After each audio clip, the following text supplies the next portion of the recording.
Vamos a dar inicio a la meditación. Que Dios les bendiga. En esta tarde damos la honra y la gloria al Señor. Vamos a estar meditando en su palabra, en el capítulo 4 de primera carta a Pedro, del 1 al 19. Damos gracias a Dios por todas las personas que nos ven en el YouTube y pedimos a Dios que les dé salud y los mantenga alentados y que sigamos firmes creyendo en el Señor, que Él pronto va a aparecer, Él pronto va a regresar. En esta noche vamos a orar, vamos a poner en sus manos la meditación de esta noche. Padre, venimos delante de tu presencia, te damos a ti la honra y la gloria y la alabanza, Señor. Gracias, Señor, por prestarnos un día más de vida, Señor. Gracias, bendito Señor, porque nos das la salud y nos mantienes sanos, alentados, Señor. Gracias por todo lo que nos diste este día, porque salí, Señor, a hacer un trabajo y tú me permitiste regresar con bien, ir y regresar con bien, Señor. Te pido que me perdones todos mis pecados en el nombre poderoso de Jesús. Y te pido que el Espíritu Santo sea el que nos guíe y nos enseñe tu bendita palabra, Señor, que el mejor es el Maestro de maestros. Gracias te doy a ti porque tú eres misericordioso, tú eres amor, tú eres esperanza, tú eres mi libertador, tú eres el todo de nuestra vida, Señor. Es más, eres nuestra vida, Señor. Gracias, bendito Padre.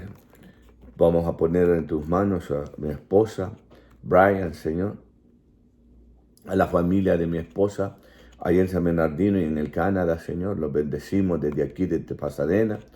A toda mi familia también, mis hijas y mis hijos en Lancaster, mis hijos allá también en Modesto, Señor, mi hijo Mauricio. También lo bendecimos, Señor, desde aquí. Le mandamos bendiciones, Señor, también a El Salvador, Señor, a Mónica y a Yuli, a todos sus hijos, Señor, mis nietos y nietas, Señor.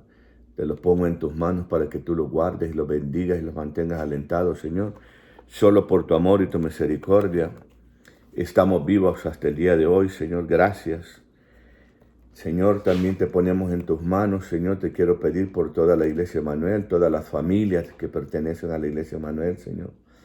Los del centro de rehabilitación, mis hermanos, donde trabajo, Señor. Te pido y te doy las gracias, Señor, porque hasta aquí tú los has guardado, los has bendecido. Ninguno de ellos se ha enfermado, Dios. Padre, también, Señor, ponemos en tus manos a los médicos, Señor, a las enfermeras, a las ayudantes de enfermeras, Señor, a los que trabajan en la limpieza también, Señor, te los ponemos en tus manos para que tú, Señor, guardes su vida, guardes sus familiares también, Señor. También te ponemos los bomberos, Señor, los paramédicos, los policías, Señor, guárdalos, guarda a sus familiares, salva a aquellos que no son salvos, Señor. Los drogadictos, los homosexuales, las prostitutas, Señor. Te los ponemos en tus manos. Gracias, Señor. Ayúdanos, Señor, que esta pandemia pase, Señor, y que podamos salir a las calles cuando ya abran las iglesias, poder ir a predicar el evangelio a las calles también, Señor. Y anunciar que tú vienes pronto, Señor. Gracias por cada uno de los que de este vecindario que vivimos aquí, Señor. Te los pongo en tus manos por la paz y también por que salves las vidas alrededor de aquí, Señor. Gracias te doy en el nombre de Cristo Jesús. Amén. Y dice la palabra de Dios en primera de Pedro capítulo 4. Puesto que Cristo ha padecido por nosotros en la carne, vosotros también armaos del mismo pensamiento. Pues quien ha padecido en la carne terminó con el pecado, para no vivir el tiempo que resta en la carne conforme a las concupiscencias de los hombres, sino conforme a la voluntad de Dios. Baste ya el tiempo pasado para haber hecho lo que agrada a los gentiles, andando en lascivias, concupiscencias, embriagueces, orgías, disipación y abominables idolatrías, A estos les parece cosa extraña que vosotros no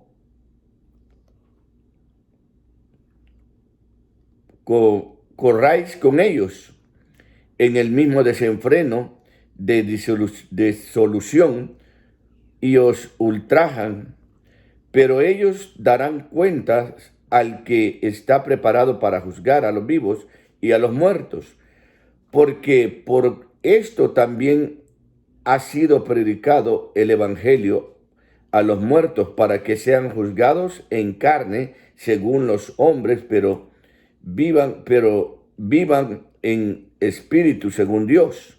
Mas el fin de todas estas cosas se acerca. Sed pues sobrios y velad en oración, y ante todo tened entre vosotros ferviente amor, porque el amor cubrirá multitud de pecados. Hospedaos los unos a los otros sin murmuraciones, cada uno según el don que ha recibido, ministrelo a los otros como buenos administradores de la multiforme gracia de Dios. Si alguno habla, hable conforme a las palabras de Dios. Si alguno ministra, ministre conforme al poder que Dios da, para que en todo sea Dios glorificado por Jesucristo, a quien pertenecen la gloria y el imperio por los siglos de los siglos. Amén. Amados, no os sorprendáis del fuego de la prueba que os ha sobrevenido, como si alguna cosa extraña os aconteciese, sino gozaos por cuanto sois participantes de los padecimientos de Cristo, para que también en la revelación de su gloria os gocéis con gran alegría. Así sois vituperados por el nombre de Cristo, sois bienaventurados, porque el glorioso Espíritu de Dios reposa sobre vosotros. Ciertamente, de parte de ellos, Él es blasfemado, pero por vosotros es glorificado. Así que ninguno de vosotros padezca como homicida o ladrón o malhechor, o por entremeterse en lo ajeno. Pero si alguno padece como cristiano, no se avergüence, sino glorifique a Dios por ello, porque es tiempo de que el juicio comience por la casa de Dios, y si primero comienza por nosotros, ¿cuál será el fin de aquellos que no obedecen al evangelio de Dios? Y si el justo con dificultad se salva, ¿en dónde aparecerá el impío y el pecador? De modo que los que padecen según la voluntad de Dios encomienden sus almas al fiel Creador y hagan el bien. Amén. Que Dios les bendiga, hermanos, mi esposa y Brian. El tema de esto le hemos puesto sirviendo al Señor en los últimos días, sirviendo al Señor en los últimos tiempos. Actitudes para el creyente en los últimos días. Los cristianos deberán tener una actitud de compromiso, puesto que Cristo ha padecido por nosotros en la carne.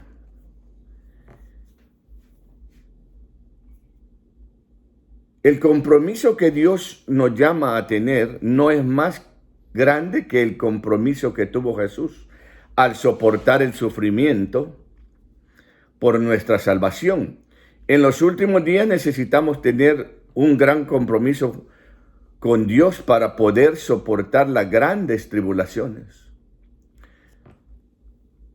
Jesús nos anunció de la misma idea cuando dijo que cualquiera que vaya en pos de Él debe de tomar su propia cruz. Y eso lo podemos encontrar en el libro de Mateo, capítulo 16, 24. Tomar su propia cruz significa comprometerse a no mirar atrás. Comprometerse a seguir a Jesús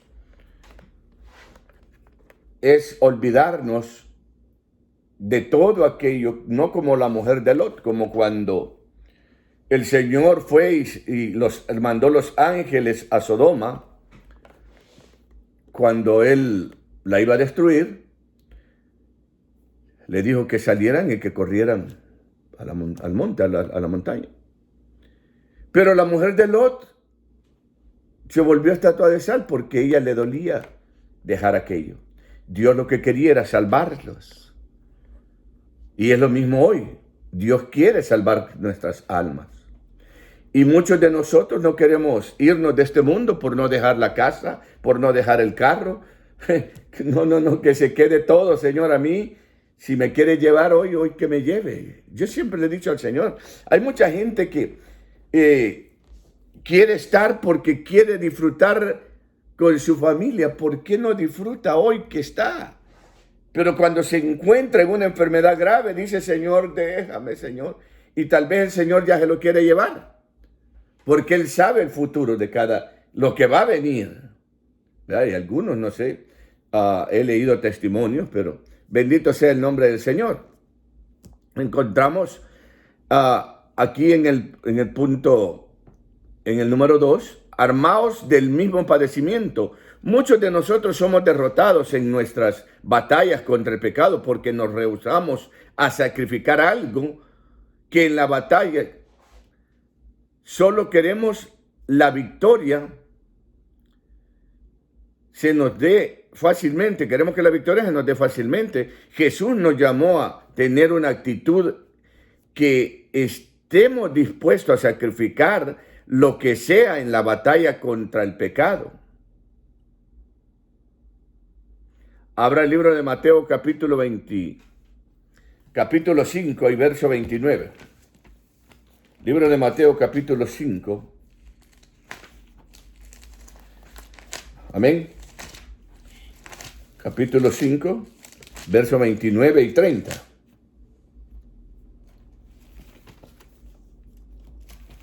¿Lo tiene? Capítulo 5, verso 29 y 30.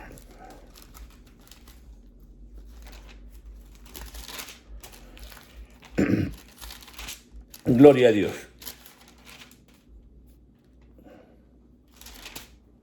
29 y 30. Miren qué es lo que dice aquí.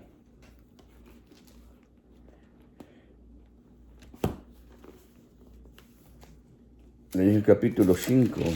Y fíjese que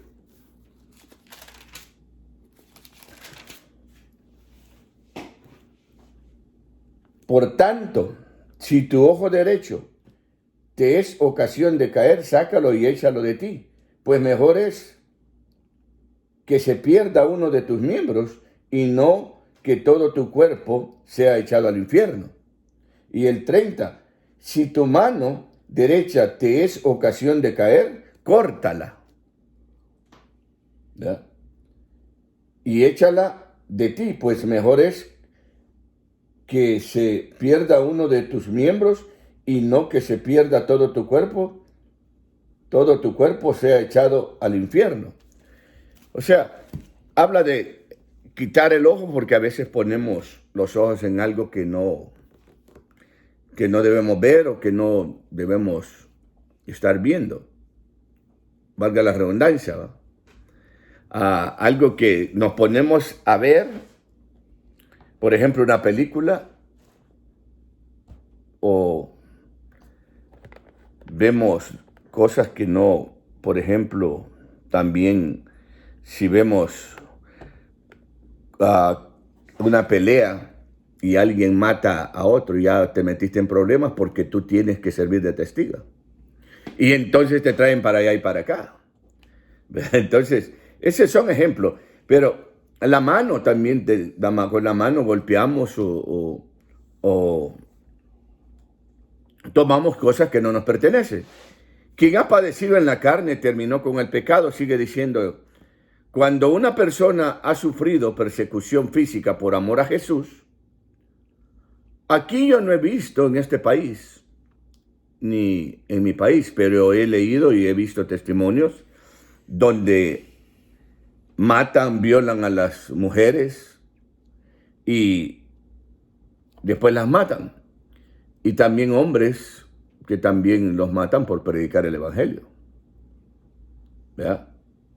Sí, tenemos a gente que han pagado con su vida por servir al Señor. Han padecido. Y solo queremos, en este país, pues tenemos todo. Este país donde vivimos, la gente no sirve a Dios como, o sea, no servimos a Dios como en los países allá, donde hay que caminar kilómetros, 2 horas, 3 horas. Recuerdo cuando yo estuve en El Salvador deportado y yo manejaba autobuses de la ruta urbana. Y los días sábados yo me tocaba salir de ahí en el punto de los autobuses y miraba que se llenaba el autobús en la mañana porque venían hermanas con la cosa esa que ponen ellas y venían hermanos de una vigilia. Toda la noche habían estado en vigilia. Y algunos hermanos todavía se bajaban en el desvío para Chalchuapa y ahí se iban caminando. Bendito sea el nombre del Señor. Y decía yo ya conocía al Señor. Siempre, bendito sea Dios, que cuando yo estuve en la cárcel, yo ya conocía al Señor, ¿verdad? Quien ha padecido en la carne, sí, fíjese, por cuanto la persona ha sufrido persecución física por amor a Jesús, casi siempre cambia profundamente su perspectiva con respecto al pecado. Y su búsqueda por el deseo, por sus deseos carnales, es más probable que él viva el tiempo que resta en la carne, no conforme a las concupiscencias de la carne, sino conforme a la voluntad de Dios. Porque ya sabe, muchos de nosotros nos apartamos del evangelio. En mi caso, yo me aparté del evangelio en un tiempo y eso me llevó a la cárcel. Pero cuando yo salí, por haberme apartado, pues yo por haber desobedecido a Dios, yo me aparté del camino de Dios, pero eso me costó también estar en la cárcel por tantos años. Pero después que regresé, afirmé mi vida en el camino de Dios. ¿Sí? Y es una realidad lo que este Pedro está diciendo aquí, lo que la Biblia me dice. O sea, antes cuando yo me aparté del camino de Dios, yo era nuevo en el evangelio. Tenía como 1 año y medio, 1 año. Y yo pues para mí pienso que los primeros 3 años son difíciles. Yo venía del mundo más bajo de aquí en los Estados Unidos, de la droga, de mujeriego, de hacer tantas cosas malas, pero Cristo tuvo misericordia y me alcanzó. Pero hoy no voy a dar mi testimonio, solo les estoy contando, ¿verdad? Es más probable que la persona, pues es una realidad. Razón tiene Pedro aquí cuando dice, porque me está hablando a mi vida propia. Me hace recordar lo que yo en el pasado viví. Quien quiera que haya sufrido por hacer lo correcto, aún así ha obedecido a Dios sin importar el sufrimiento que se involucra. Ha roto claramente con el pecado. Es que es de romper con el pecado en su totalidad. Observe que la frase terminó con el pecado representa el estado espiritual de un sufridor victorioso.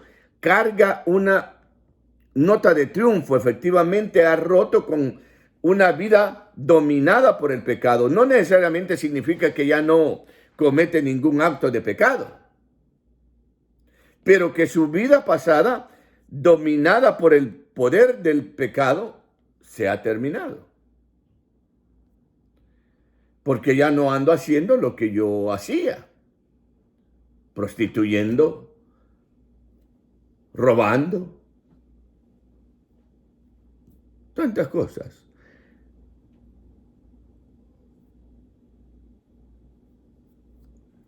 Si no hemos sufrido físicamente por seguir a Cristo, aún nos podemos conectar por fe con Jesús.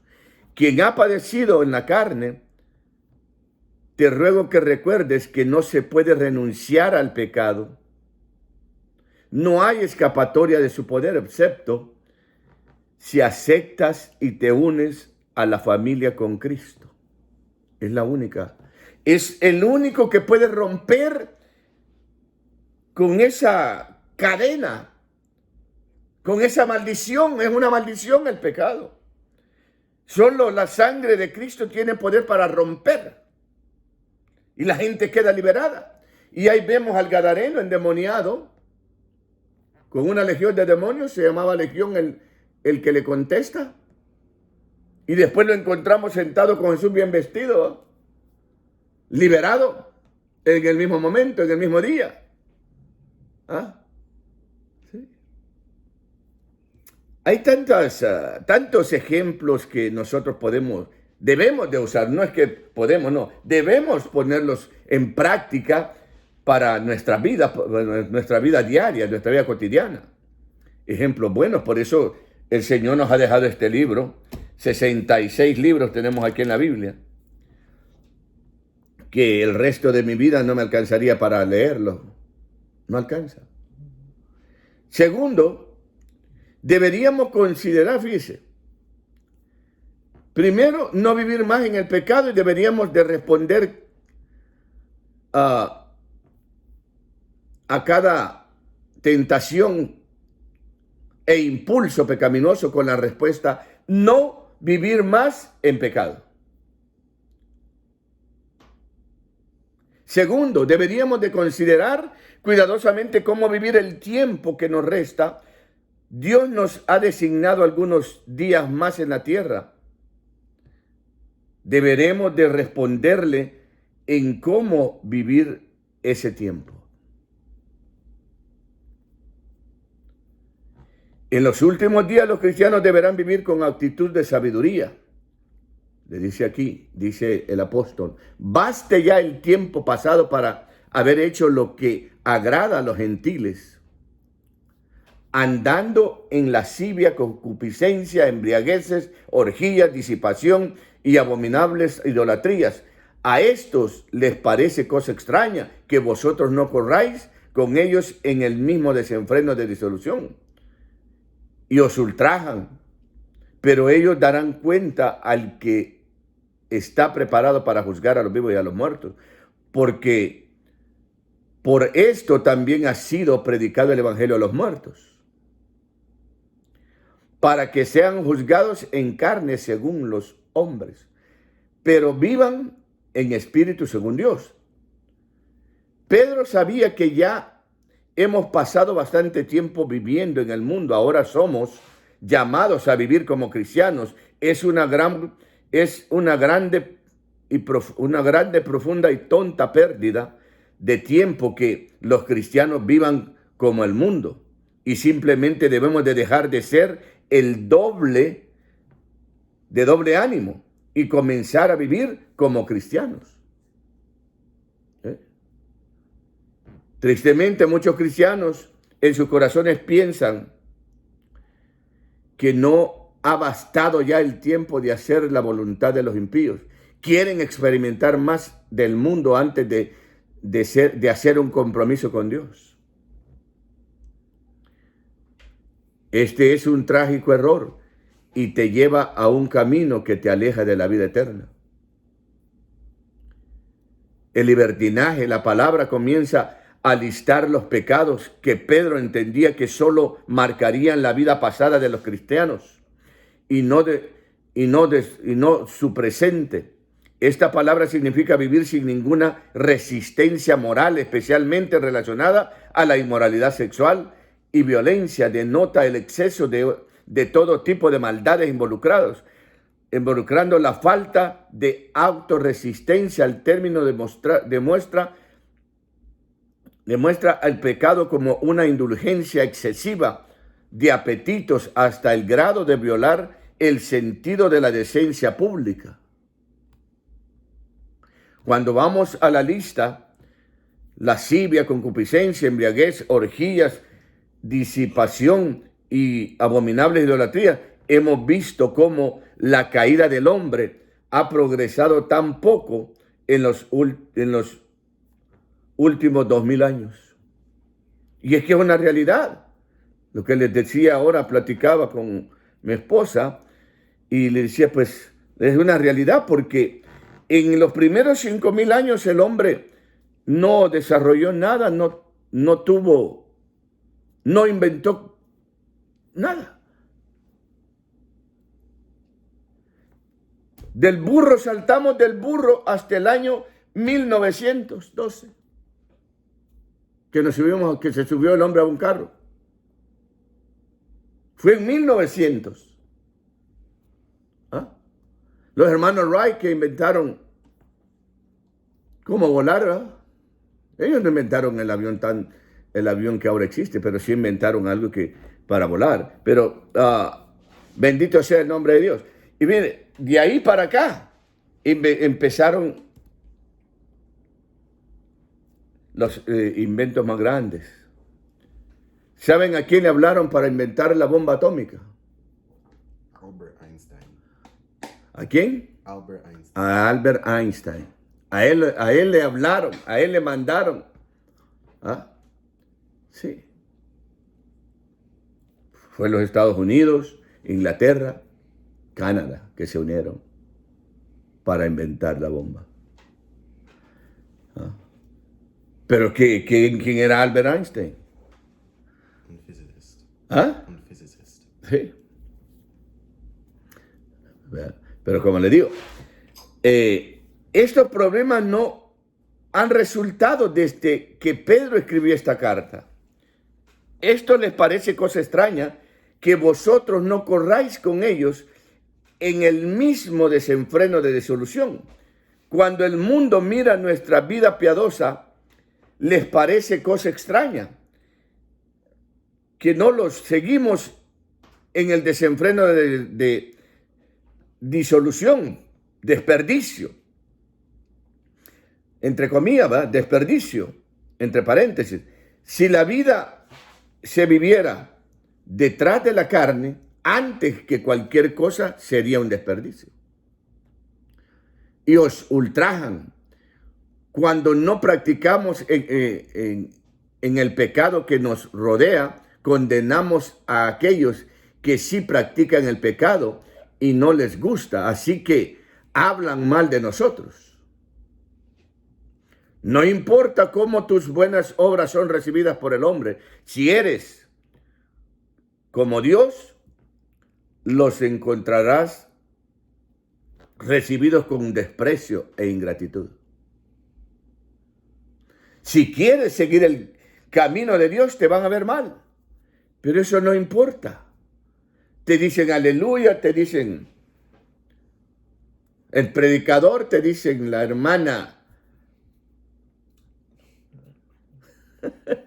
la hermanita, ¿verdad? Pero como les digo, no, dice Pedro aquí, como las ceremonias de religiones paganas eran parte integral de la vida diaria, toda actividad nacional y cívica estaban ligados a ellos. Los cristianos eran obligados a evadir lo que pareciera a sus compañeros una cooperación totalmente inicua e irse más allá de simplemente separarse del culto pagano real. Sí. ¿Sí? Pero todos ellos darán cuentas al que está preparado para juzgar. Cuando esta cuenta es requerida, la magnitud de sus locuras serán fácilmente vistas, aun si parecen que vive la vida buena, la vida loca. Al vivir por las reglas del mundo, sus vidas serán un desperdicio en la medida de la eternidad. Porque por esto también ha sido predicado el Evangelio, dice Pedro, a los muertos, Pedro también dice que por medio de este juicio eterno, el evangelio fue predicado a los muertos.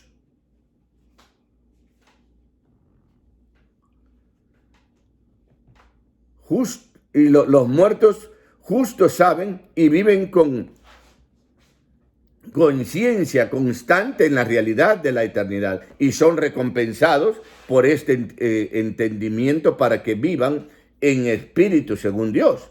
Pedro ya nos dijo que Jesús predicó a los espíritus encarcelados, predicando un mensaje de juicio en Primera de Pedro capítulo 3 y verso 19. Es lo que dice ahí, primera carta de Pedro, capítulo 3 y verso 19. Primera carta de Pedro, capítulo 3, verso 19. ¿Lo tiene? Son rápidos ustedes, ¿verdad? Ustedes ya tenían la Biblia abierta antes de que yo la abriera. Gloria a Dios. Dice, en el Primera de Pedro 3, 19,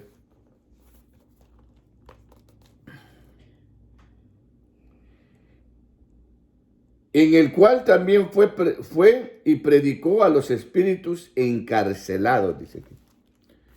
¿Quién fue el que llevó allá abajo?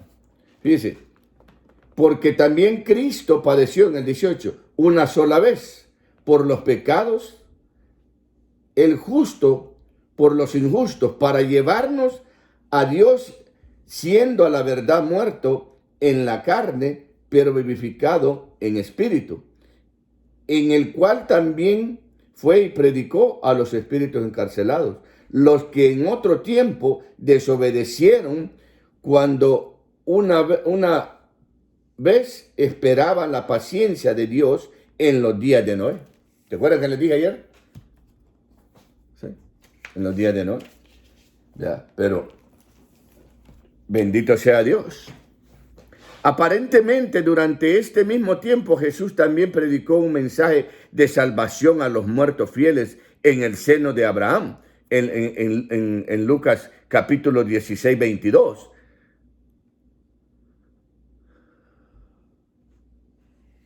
Lucas capítulo 16, 22.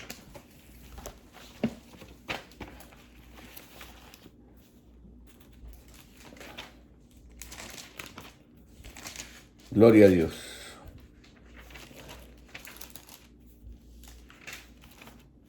Le dije 16, 22. Aquí dice la palabra de Dios, 16, 22.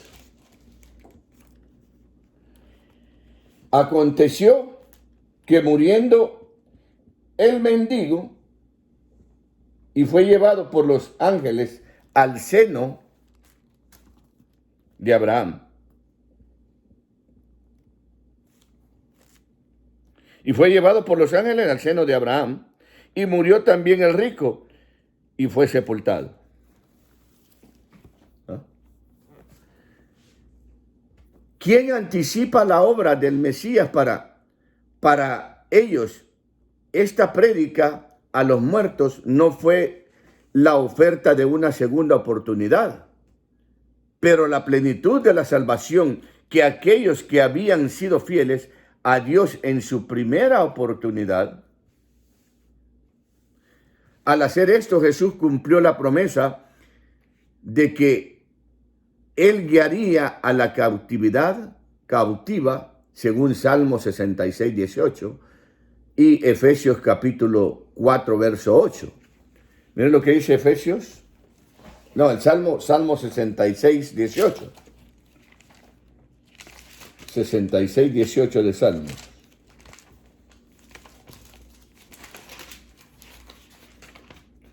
(66:18) dice: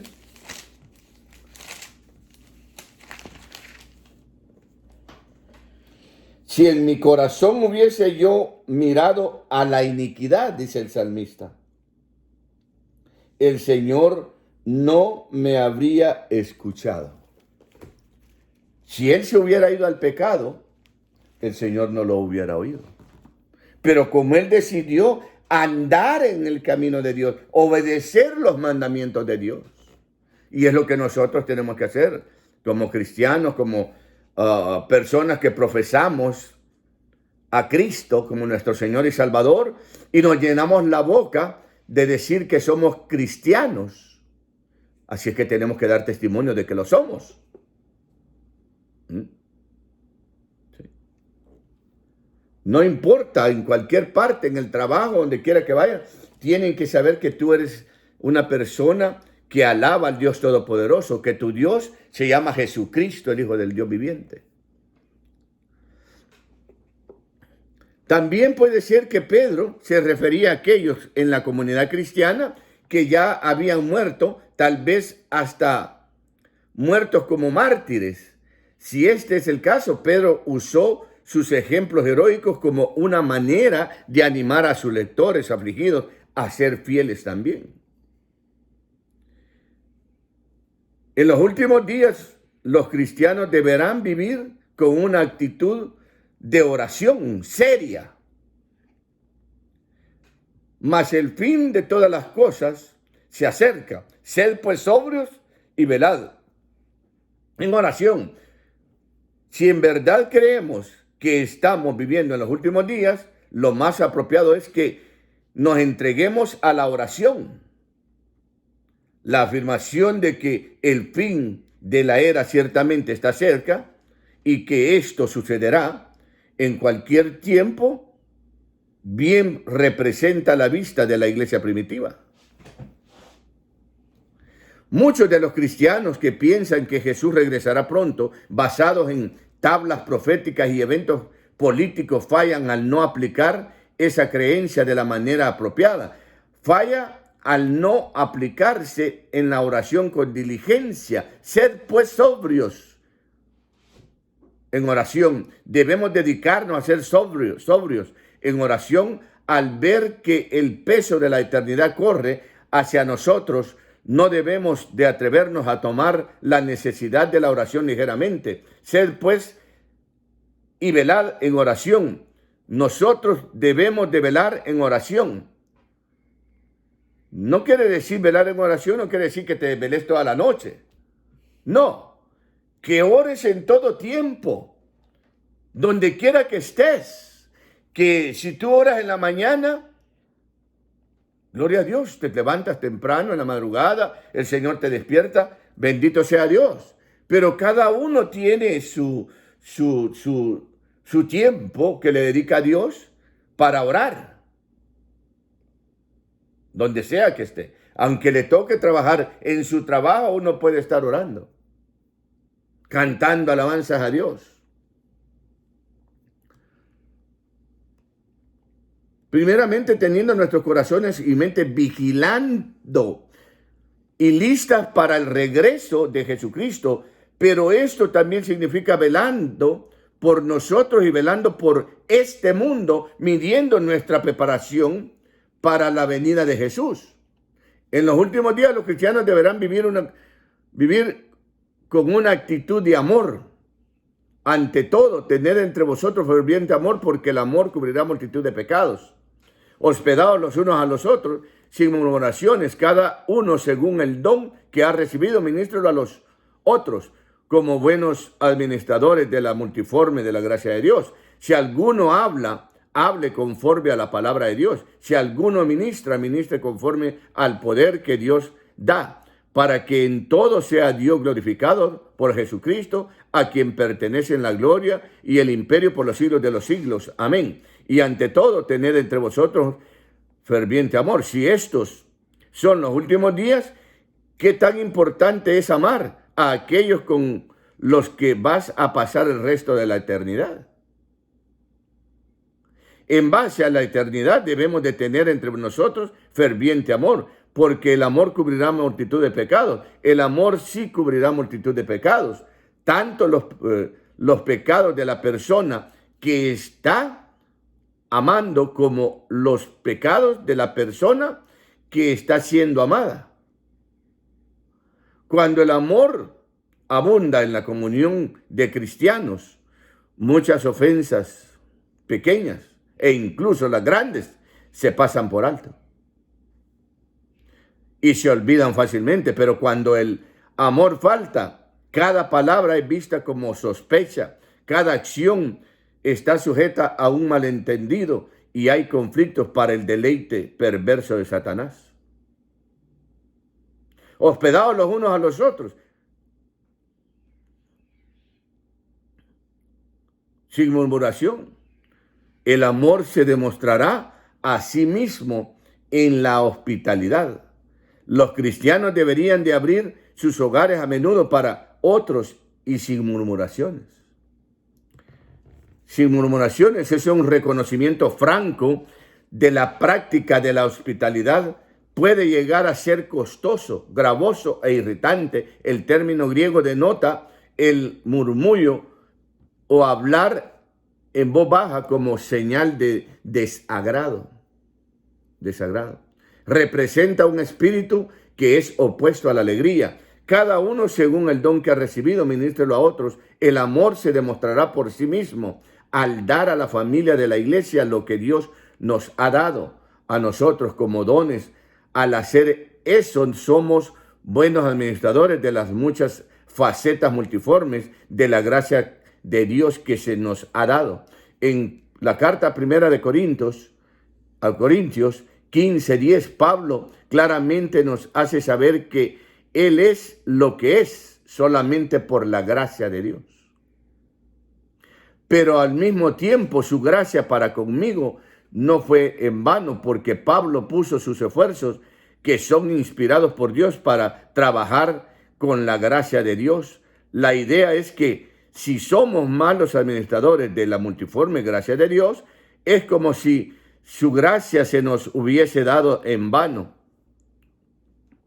Esta gracia se desperdicia porque solo viene a nosotros, pero no se mueve a través de nosotros. O sea que no damos de gracia lo que por gracia recibimos. ¿Sí? La Biblia dice que tenemos que dar de gracia porque lo que de gracia recibimos. No nos costó nada, Dios nos lo quiso dar. Costó la muerte de Jesús en la cruz del Calvario. Si alguno ministre conforme al poder que Dios da. Cada parte es importante, cada quien tiene un trabajo que hacer. Un hombre estaba construyendo el motor de su cortadora de césped y cuando terminó tenía una pequeña pieza que le sobró. Como yo cuando arreglo los carros.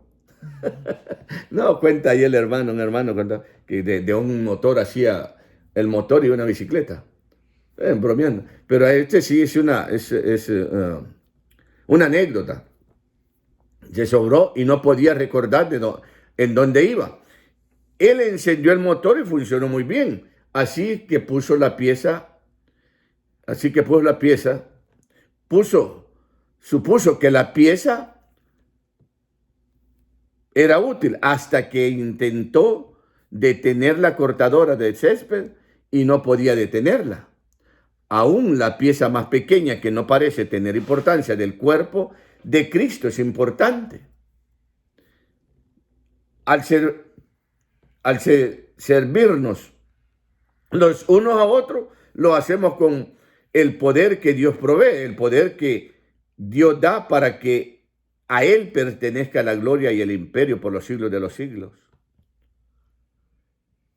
Entendiendo el tiempo de la prueba, en soportar las pruebas con la actitud correcta. Amados, no os sorprendáis del fuego de prueba que os ha sobrevenido, como si alguna cosa extraña os aconteciese, sino gozaos por cuanto sois participantes de los padecimientos de Cristo. Muchos solo queremos las bendiciones, pero no queremos pasar pruebas, ¿va? ¿Sí? Yo he tenido que pasar las mías. Cada uno de ustedes ha tenido que pasar su propia y tenemos que pasarla sin murmurar, dándole la gloria a Dios, diciéndole, Señor, yo sé que tú me vas creyendo, como dice Santiago, que Él nos va a dar la salida.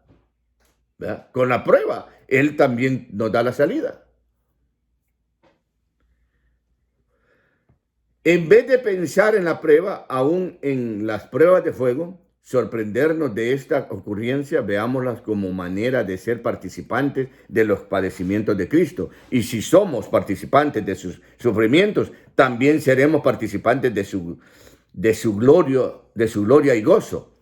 Pedro le dijo una vez a Jesús que evadiera el sufrimiento de la cruz. En Marcos capítulo 8, 32 y 33. Le parecía extraño al apóstol Pedro que su maestro pensara en sufrir. Ahora le parece extraño que él se hubiese imaginado algo diferente.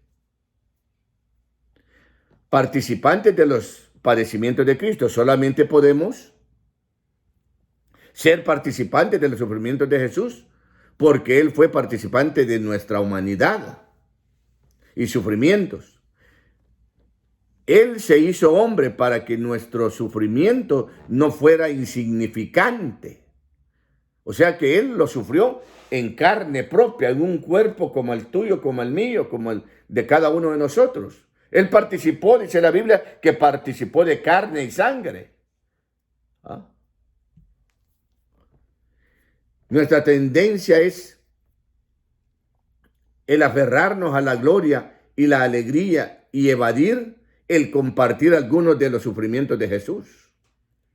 O morbosamente nos fijamos en el sufrimiento y nos olvidamos de que es necesario proseguir a la gloria y la alegría, al gozo. Nunca debemos de negar el lugar del sufrimiento en la construcción de la sanidad de la vida cristiana. A pesar de que hay mucho dolor innecesario por lo cual pasamos, por falta de conocimiento o fe. También hay sufrimiento necesario si el sufrimiento fue herramienta adecuada para enseñar a Jesús. En Hebreos 5, verso 8. Vamos a ver qué dice. Hebreos 5, verso 8. Dice de esta manera, Hebreos 5, verso 8. Y aunque era hijo, por lo que padeció, aprendió la obediencia. ¿Pero por qué? Y aunque era hijo, por lo que padeció, aprendió la obediencia, ser obediente. ¿Ah? Sí. Yo soy hijo de Dios, así es que tengo que aceptar lo que venga. ¿Sí? Toda la vida del creyente está depositada en las manos de Dios. Y no tenemos que murmurar. Dice la Biblia que por todo debemos de dar gracias. A veces solo le queremos dar gracias a Dios cuando nos da el cheque, ¿verdad? No. O cuando hay trabajo.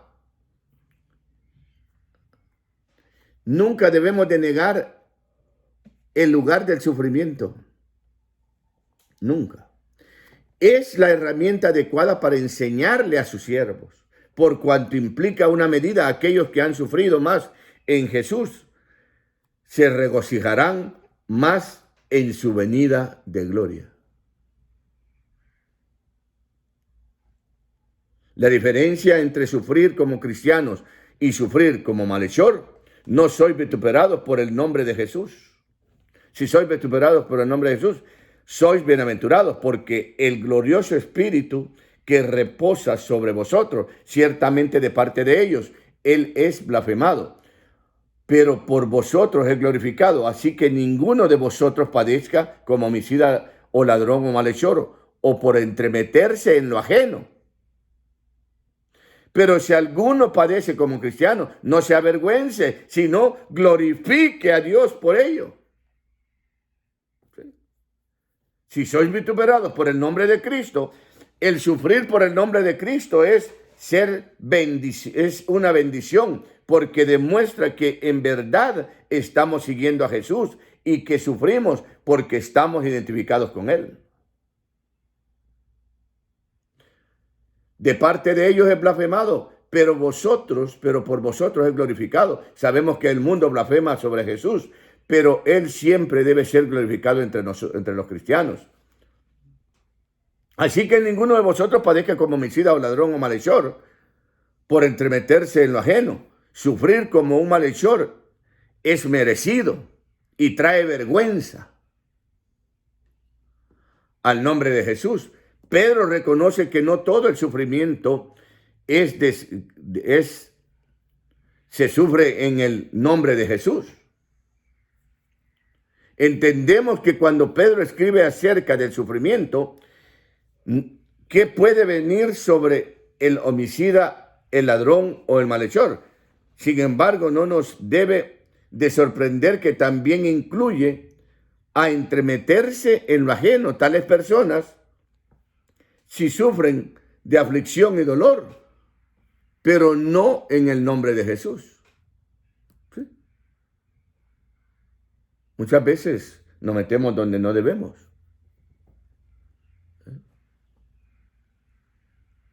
Pero si alguno padece como Cristo, no se avergüence. Pero si alguno padece como cristiano, no se avergüence. El sufrir como cristiano no es algo de qué avergonzarse, aunque el mundo desprecie al cristiano en sufrimiento, nosotros debemos glorificar a Dios por ello.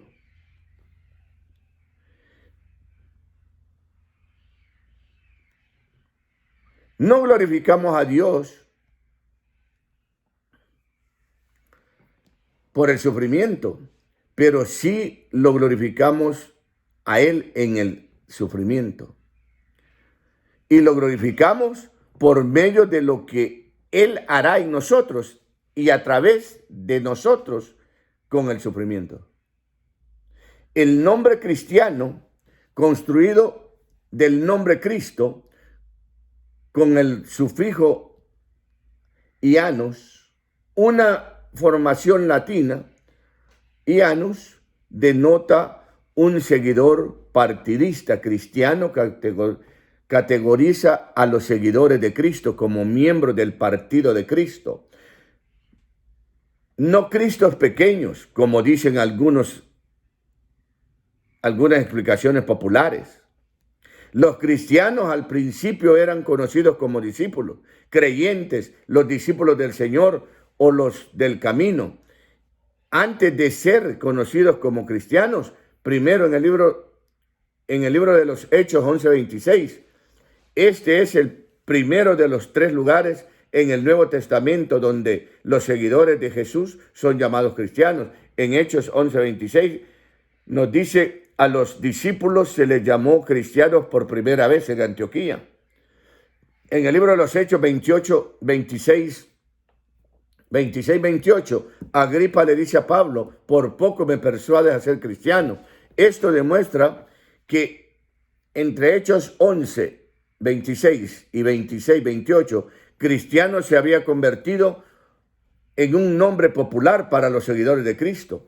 Y en Primera de Pedro 4:16, la idea de que algunos están sufriendo por ser identificados como cristianos, esto demuestra que el nombre había sido ampliamente utilizado, tanto que uno podía ser perseguido por ser nombrado cristiano.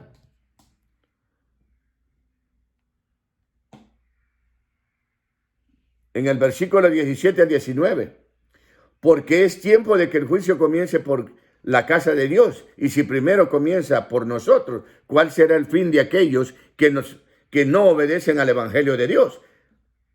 Y si el justo con dificultad se salva, ¿en dónde aparecerá el impío y el pecador? De modo que los que padecen según la voluntad de Dios encomienden sus almas al fiel Creador y hagan el bien. En el contexto del sufrimiento, Pedro nos dice que el juicio comienza en la casa de Dios. Dios usa el sufrimiento como un juicio, en un sentido positivo y purificante para los cristianos, la casa de Dios. Ahora, es correcto que el juicio comience en la casa de Dios. Hay equidad en ello, ya que los cristianos profesan ser mejores que otros. Así que así debe ser. Dicen que son regenerados, así que deben ser regenerados. Dicen que son pueblo santo, separados para Cristo, así que deben ser santos y separados de los pecadores, como Él lo fue. Ahora es nuestro tiempo del fuego de prueba. Primera de Pedro 4:12, los impíos tendrán su fuego después. El fuego que soportamos ahorita nos purifica. El fuego que soportarán los impíos será un castigo. No obstante, debemos recordar que nunca hay un castigo de Dios en nuestro sufrimiento, solo purificación, porque para el cristiano la cuestión de castigo fue pagado por completo en la cruz del Calvario, donde Jesús soportó todo el castigo que el cristiano pudiera enfrentar de parte de Dios. El mismo fuego que consume a la paja purifica el oro. El fuego es el mismo, pero el propósito en aplicación es diferente y su efecto es diferente en la paja y en el oro. Aún así, los cristianos a veces sufren lo mismo de lo que sufren los impíos, pero el propósito de Dios es diferente y el efecto es diferente. Primero comienza por nosotros. ¿Cuál será el fin de aquellos que no obedecen al Evangelio? La aplicación sobria de Pedro es clara. Si esto es lo que los hijos de Dios experimentan, ¿qué pasará con aquellos que se han hecho por sí mismos enemigos de Él? ¿Cómo pueden tener la esperanza de estar ante un juicio y la ira de Dios? Los cristianos se pueden regocijar en que los sufrimientos que están enfrentando en esta vida será lo peor que podrán enfrentar jamás. Toda la eternidad hemos visto lo peor. Aquellos que rechazan a Jesús han visto lo mejor de la vida, que su existencia externa verá jamás. Si el justo con dificultad se salva, ¿cómo esto es verdad? Que la salvación del justo no viene sin dificultad. Entonces debemos de detenernos y pensar si nosotros mismos o a alguien más parece tener una salvación fácil. No es que nuestra salvación sea difícil en el sentido de ganarla o de encontrar una manera de merecerla. Todo es un regalo gratis de Dios. No obstante, nuestra salvación es difícil en el sentido de que los reclamos del discipulado nos retan y nos demandan a que nos deshagamos de los ídolos y pecados. Discipulado verdadero que genuinamente siguen a Jesucristo es frecuentemente difícil, así que entendemos que por qué Pedro citó el pasaje de Proverbios: el justo con dificultad se salva. De modo que los que padecen según la voluntad de Dios, Pedro nuevamente dibuja una distinción entre los que padecen según la voluntad de Dios y de los que sufren en lo contrario. No todo el sufrimiento es la voluntad de Dios. Encomienden sus almas al Creador. La palabra encomendar es una palabra técnica. Es dejar en depósito un dinero a un amigo en el cual confías. Dicha confianza se consideró como una de las cosas más sagradas de la vida, y el amigo estaba obligado con todo honor a regresar el dinero intacto. Es la misma palabra que usó Jesús cuando dijo: Padre, en tus manos encomiendo mi espíritu. Lucas 23:46. Así que cuando los cristianos encomiendan su alma al fiel Creador, dejan sus almas en un lugar seguro. Dios es el fiel Creador y nos podemos dar a Dios como barro moldeable a sus manos. Y para terminar, fiel Creador, muchas de las agonías por las cuales pasamos en tiempos de prueba y tienen que ver con nuestra ignorancia de la fidelidad de Dios o de su lugar como Creador. Él es nuestro Creador soberano, con el derecho de hacer con nosotros lo que a Él le plazca. Aún así, Él es fiel y solo hará lo que es mejor para nosotros. Bendito sea el nombre del Señor. Que Dios les bendiga.